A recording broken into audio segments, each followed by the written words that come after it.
Atenção, produção rural brasileira. Notícia extremamente importante da tarde de hoje. O Supremo Tribunal Federal tomou uma decisão que impacta positivamente em todo o cenário do agronegócio. A decisão foi pelo final da cobrança do Fundo Rural sobre as exportações indiretas ou aquelas feitas pelo trading.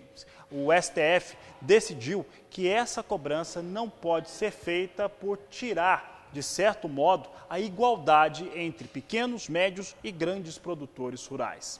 Na tarde de hoje, eu tive a oportunidade de conversar com Bartolomeu Braz, presidente da AproSoja Brasil, que comemorava e muito a decisão do STF. Desde o começo da semana, o Canal do Boi tem abordado esse fator e as grandes questões eram se realmente os ministros votariam de uma maneira favorável à produção rural brasileira. E isso aconteceu, e aconteceu de maneira unânime. Todos os ministros votantes participaram votando a favor que não se cobre esse Fundo Rural das exportações indiretas. Para quem não estava acompanhando a questão, apesar disso parecer que afeta muito mais o produtor de soja, ele acaba tendo um efeito geral sobre as exportações rurais brasileiras. Mas quando a gente fala de milho e soja, nós estamos falando o seguinte, que pelo menos 50% de toda a produção de soja no Brasil, estimada em 123 milhões de toneladas, é exportada.